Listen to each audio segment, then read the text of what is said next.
ओम शांति। मंचासीन मेरी आदरणीय बहनें तथा मेरे सन्मुख उपस्थित मेरी बहनें व मेरे बहनें और भाई, मुझे आज ऐसा प्रतीत हो रहा है कि मेरे सौभाग्य का आज एक नया सूर्य उदय हुआ है।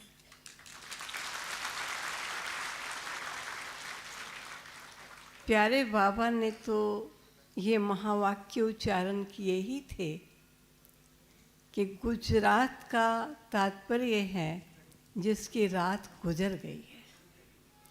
तो मैं जिसकी रात गुजर गई उस स्थल पर उपस्थित हूँ, तो मेरा भी सवेरा अवश्य सूर्य निकलने से निकल ही आया है।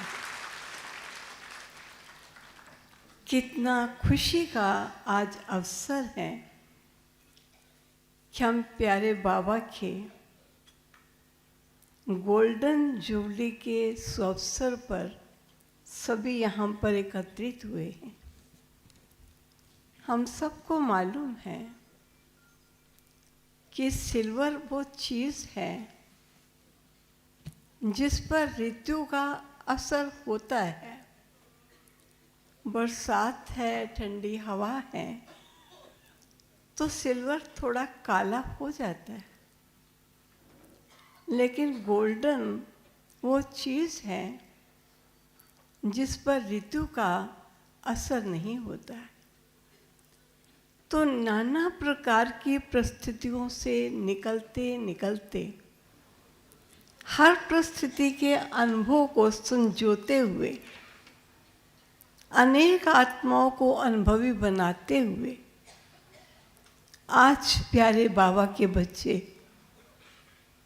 उस स्तर तक आकर पहुंचे हैं जहां उनकी गोल्डन जुबली है, जिस जुबली का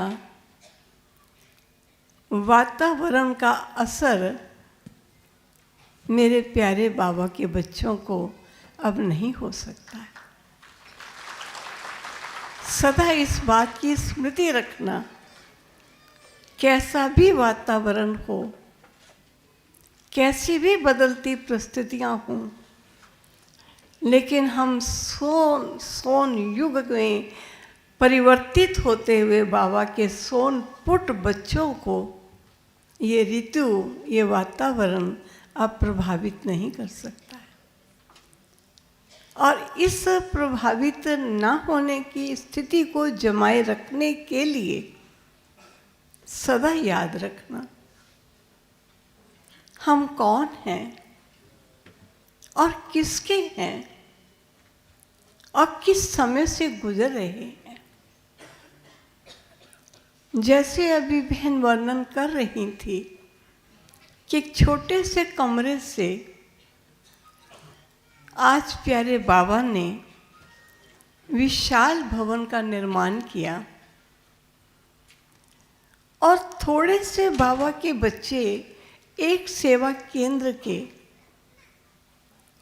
उन सेवा केंद्र के बच्चों के विस्तार करते करते आज कितने सेवा केंद्रों का निर्माण हुआ। कितनी आत्माएं प्यारे बाबा से अपना जन्म सिद्ध अधिकार प्राप्त कर रही हैं, जिनके सूक्ष्म वाइब्रेशंस चारों तरफ विश्व की आत्माओं को अवश्य प्रभावित करते हैं। आप कभी यह न समझना कि जिन्होंने प्रारंभ में सेवा की उनकी ही ज़्यादा महानता है, इसमें कोई शक नहीं। कि जिन्होंने प्रारंभ में सेवा की उनकी तो महानता है ही, लेकिन जो इन महान आत्माओं की सेवा से लाभान्वित होते हुए अपनी श्रेष्ठ भावनाओं से अपने जीवन को परिवर्तित नहीं, अनेक आत्माओं के जीवन का परिवर्तन करने में जुटी हुई है, कोई मन से है, कोई वचन से है, कोई कर्म से है, कोई अपनी विशेषताओं से है।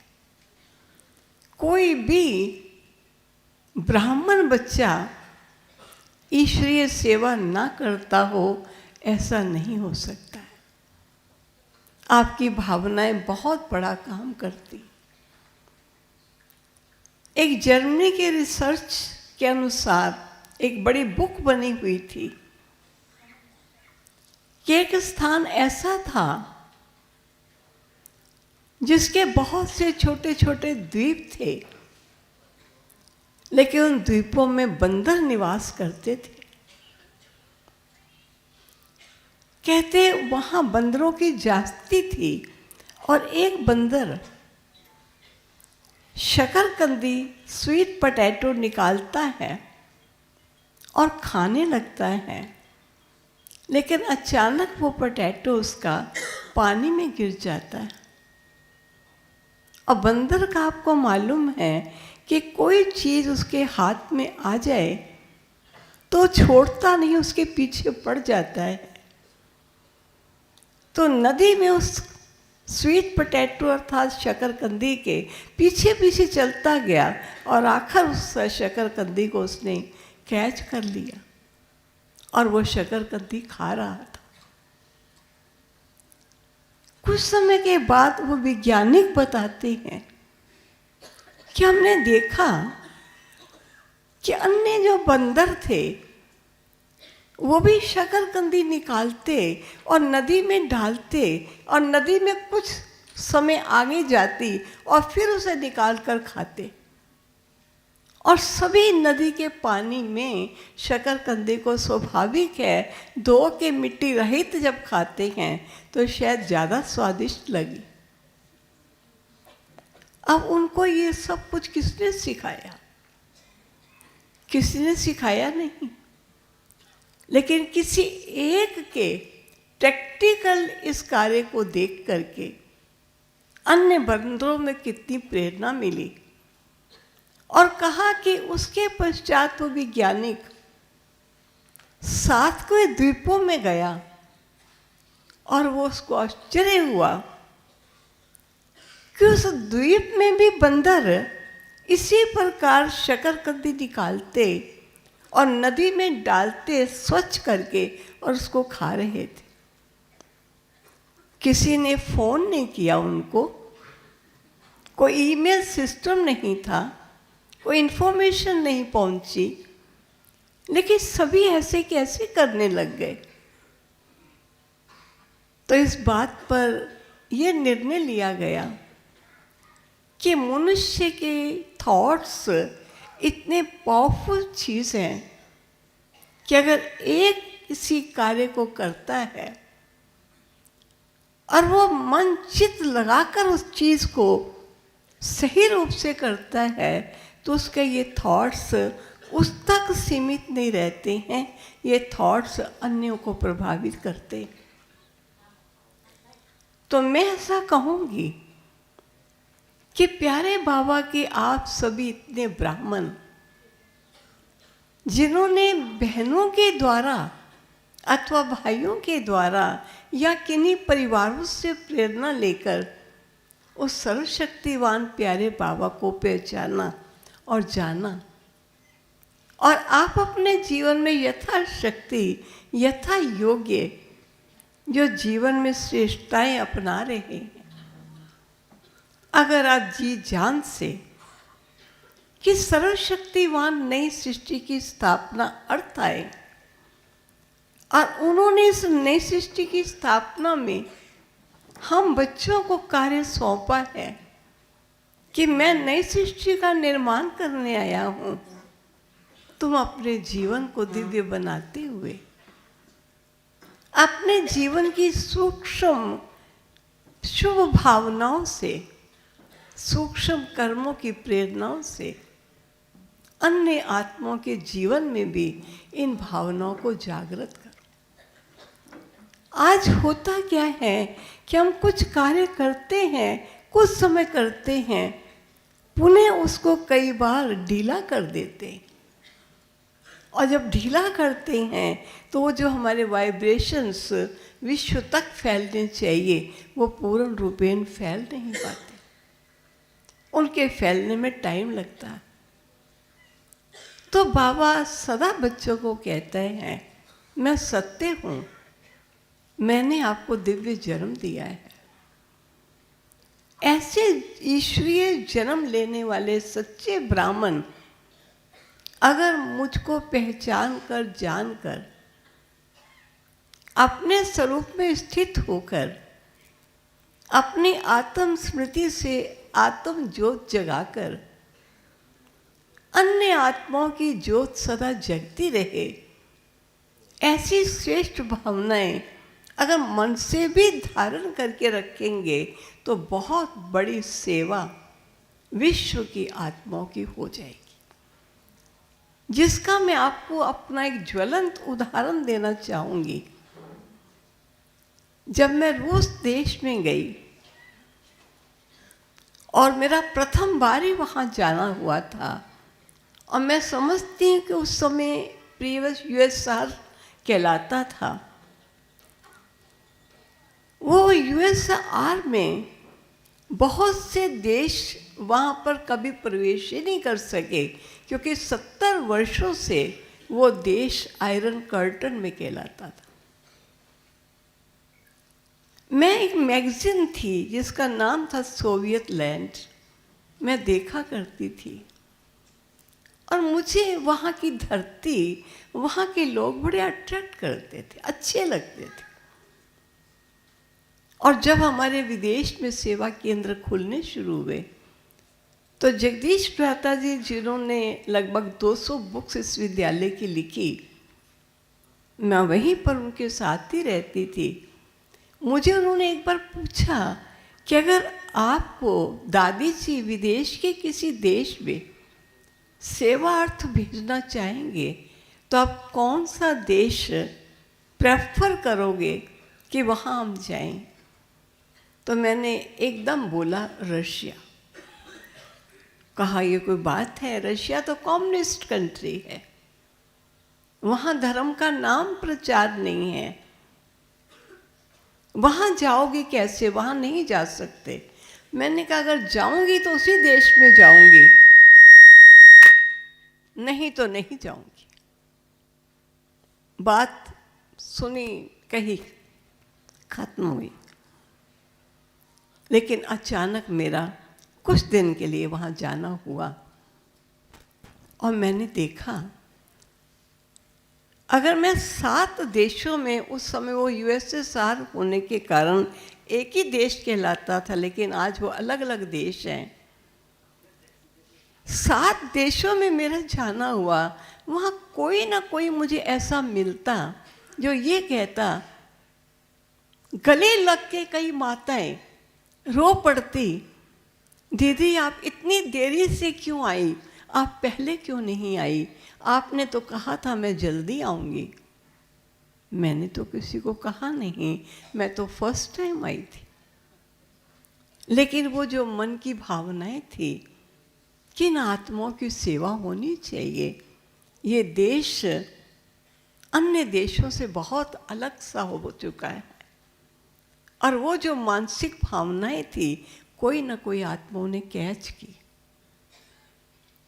कोई कहती, मैं उसे कहती देखो मैं आपके देश में फर्स्ट टाइम आई हूँ, वो कोई और होगा जिसने आपको कहा। कहा नहीं, और क्यों था, आप ही तो थे। मैं जब बीमार थी, आपको मालूम है, आप मेरे पास आके बैठे थे, मैं तो आई ही नहीं कभी भी। और आपने मुझे ऐसे करते हुए मेरे माथे पर प्यार देते हुए कहा था, तुम ठीक हो जाओगी, मैं पुनः जल्दी आऊँगी, मैं बहुत समय से इंतज़ार कर रही हूँ।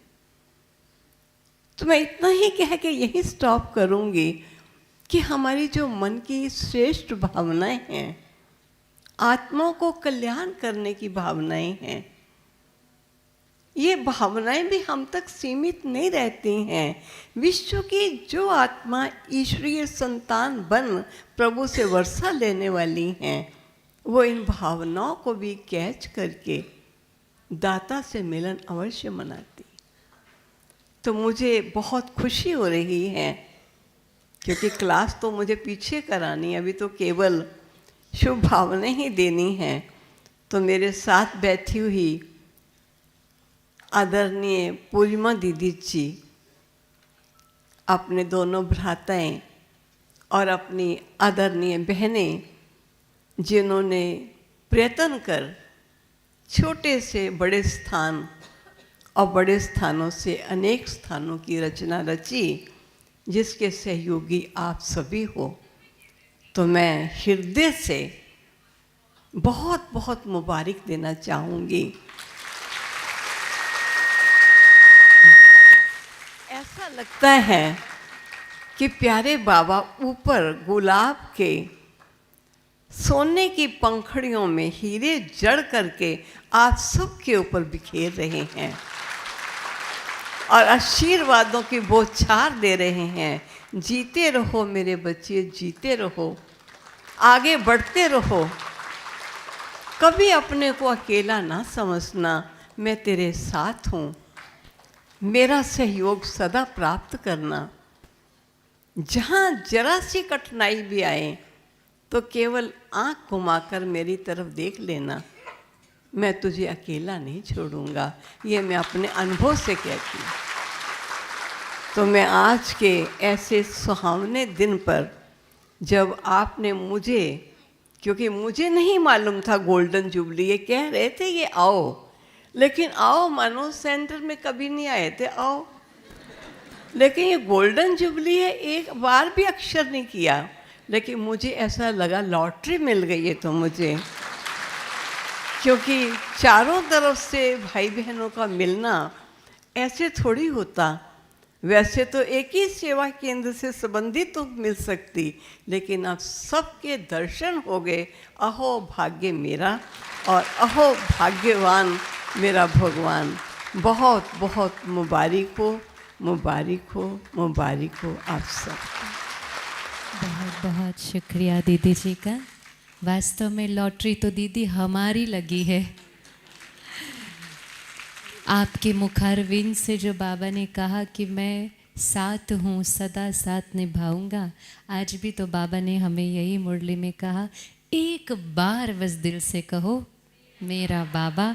बच्चे तो मेरे ही है जैसे हैं, तो मैं वायदा तो निभाता हूँ।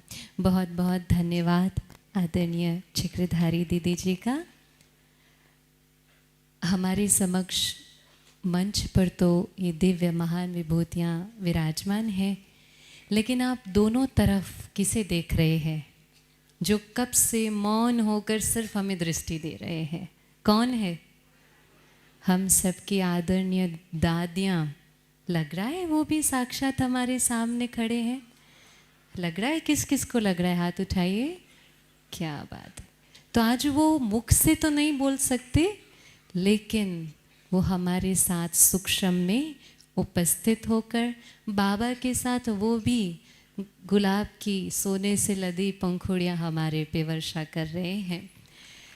तो बाबा ने, जब हम हिस्ट्री को देखते हैं, 1933 में बाबा के, ब्रह्मा बाबा के जीवन में परिवर्तन आना शुरू हुआ।